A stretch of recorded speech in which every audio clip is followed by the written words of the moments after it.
मुंज बन के भाई लगण करे ग्वालन जो शोक करण ऐं भगवान जो अची रक्षा करण। जय बाबू। मुंज बन के भाई लगण करे ग्वालन जो शोक करण ऐं भगवान जो अची रक्षा करण। श्री सुखदेव चवण लॻो त राजा जॾहिं बलराम राक्षस खे मुक्कनि सां मारियो तॾहिं सभु ग्वाल बाल राक्षस खे चिताए ॾिसण लॻा। कंहिं बि गांयुनि जी सुध न लधी हुई।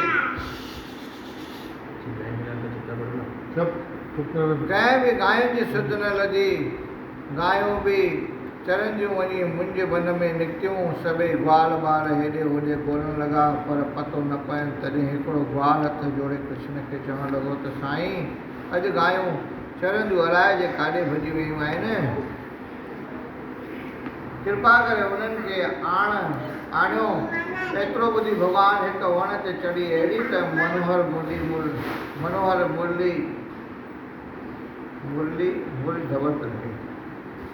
मनोहर सुरीली मुरली वॼाई तो सभु गायूं ऐं गोप ग्वाल हिकदमि ईअं भॼंदा आया जीअं बरसाति जो पाणी जबलनि तां फह करे किरंदो अची नदीअ में पवंदो आहे।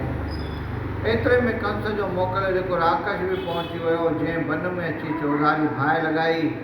ग्वाल ऐं गायूं दाऊं करे चवण लॻा त हे बेवसीलनि जा वसीला जीअं जमुना किनारे बाहि खां बचायो हुई तीअं हाणे बि रक्षा करे।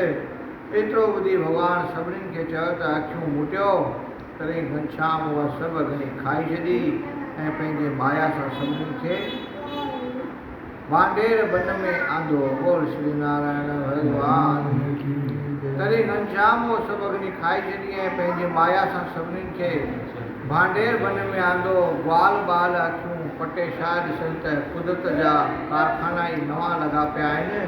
न मुंज बन जो निशान न की बाहि जो भभको। सभई कृष्ण जे लीला तां मल्हारो न लॻा। उन ॾींहुं भॻवानु अहिड़ी त मधुर बंसरी वॼाई जो ब्रज जूं गोपियूं फेर उघाड़ियूं। मोहन मुरारी बाके ब्याज जो दर्शन करण आहियो। बोल श्री कृष्ण भगवान।